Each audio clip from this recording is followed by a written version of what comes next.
Menjumpai Anda kembali dalam program Bible Everyday. Kita akan belajar dari Kejadian pasal yang ke-29.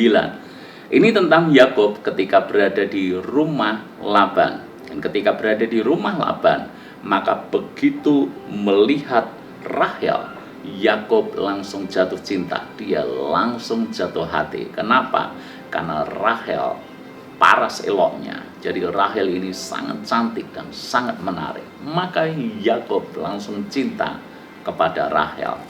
Dan drama berikutnya terjadi. Dan ketika Rahel diberikan kepada Yakub dengan syarat bahwa Yakub harus bekerja kepada Laban selama 7 tahun, maka ketika malam perkawinan, ternyata yang diberikan bukanlah Rahel, melainkan Lea. Lea ini lebih tua dibandingkan dengan Rahel karena kakaknya. Tetapi Lea tidak memiliki kecantikan seperti Rahel, sehingga Yakub tidak begitu mencintai Lea. Tapi apa boleh buat? Karena ditipu oleh Laban sedemikian rupa, maka akhirnya untuk mendapatkan Rahel, Yakub harus bekerja 7 tahun lagi. Nah, kita belajar dari cerita ini justru tentang Lea. Lea ini merupakan gambaran gadis yang malang. Dia diperalat oleh ayahnya secara tidak langsung, dan dia harus dinikahi atau menikah dengan pria yang tidak mencintainya. Pria yang lebih mencintai Rahel, adiknya. Cintanya bertepuk sebelah tangan. Dia dinomor duakan. Dan saya yakin perhatian Yakub jauh akan lebih banyak kepada Rahel daripada kepada Lea. Maka ketika kita membaca ayat yang ke-31, kita lihat bagaimana usaha Lea supaya dicintai oleh Yakub. Lea sangat berharap dia diperhatikan oleh suaminya dan mendapatkan kasih dari suaminya. Ayat yang ke-32, Lea mengandung lalu melahirkan seorang anak laki-laki dan menamainya Ruben, sebab katanya, sesungguhnya Tuhan telah memperhatikan kesengsaraanku. Sekarang tentulah aku akan dicintai oleh suamiku. Dia memberikan anak bagi Yakub, anak laki-laki, Ruben, anak yang sulung. Dan harapannya apa? Supaya dia dicintai. Ayat yang ke-33, mengandung pula lah ia lalu melahirkan seorang anak laki-laki, maka ia berkata, sungguhnya Tuhan telah mendengar bahwa aku tidak dicintai. Lalu diberikannya pula anak ini kepadaku, maka ia menamai anak itu Simeon. Ketika melahirkan anak sulung laki-laki yang namanya Ruben, ternyata Lea tetap tidak dicintai oleh Yakub. Maka oleh kemurahan Allah, Lea melahirkan anak yang kedua, anak laki-laki yang namanya Simeon. Tetapi apakah itu membuat hati Yakub berpaling kepada Lea? Ayat yang ke-34, mengandung pula lah ia lalu melahirkan seorang anak laki-laki, maka ia berkata, sekali ini suamiku akan lebih erat kepadaku karena aku telah melahirkan 3 anak laki-laki baginya.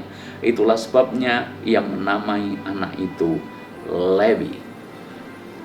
Dia memberikan 3 anak laki-laki kepada Yakub. Padahal Rahel itu mandul dan tidak memberikan anak sama sekali kepada Yakub. Tapi kita melihat ternyata Yakub juga tidak menjadi lebih cinta kepada Lea. Ayat yang ke-35, mengandung pula lah ia lalu melahirkan seorang anak laki-laki, maka ia berkata, sekali ini aku akan bersyukur kepada Tuhan. Itulah sebabnya ia menamai anak itu Yehuda. Sesudah itu ia tidak melahirkan lagi. Kali pertama dia berharap dicintai oleh Yakub. Melahirkan yang kedua berharap dicintai oleh Yakub, tetapi dia tidak dapatkan cinta itu. Kali yang ketiga ketika melahirkan Lewi, dia masih berharap tentu suamiku akan lebih erat kepadaku. Tetapi ternyata itu tidak membuat Yakub berpaling kepadanya. Dan ketika melahirkan Yehuda, respon Lea sudah berbeda dari sebelum-sebelumnya. Dia tidak berharap supaya Yakub mencintainya. Kalau dari ayat ini justru dikatakan Sekali ini aku akan bersyukur kepada Tuhan. Lihatlah, fokus Lea berubah. Tidak lagi berharap dicintai oleh Yakub, tetapi dicintai oleh Tuhan. Makanya dia berkata, bersyukur kepada Tuhan. Kadang-kala dalam hidup kita mungkin mengalami pengalaman seperti Lea. Diperlakukan tidak adil, diperalat, tetapi ternyata tidak dikasihi, tidak diperhatikan, merasa diabaikan. Kalau itu yang terjadi, maka belajar dari kisah ini, carilah cinta Tuhan. Itu adalah cinta yang sejati. Lea akhirnya menemukan cinta yang sejati, bukan dari Yakub, karena Yakub berulang kali diberikan anak laki-laki pun tidak membuat dia berpaling kepadanya.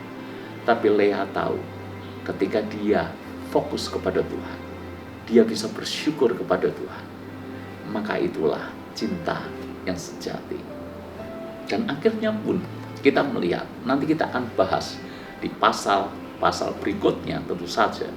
Akhirnya Lea ketika mati dikuburkan bersama dengan siapa? Bersama dengan Yakub. Nanti Anda baca di pasal-pasal berikutnya. Sedangkan Rahel justru ketika mati, dia dikuburkan di tempat yang berbeda dari Yakub.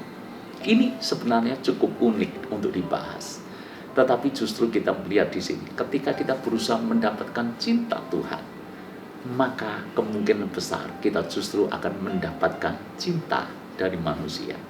Tapi yang kalau kita melakukan yang sebaliknya, berharap dicintai manusia, kita ngotot untuk mendapatkan cinta dari manusia, justru kita akan semakin sulit untuk mendapatkannya. Fokuslah kepada Tuhan, cintailah Tuhan, maka kita akan menjadi orang yang dicintai oleh sesama kita. Tuhan memberkati.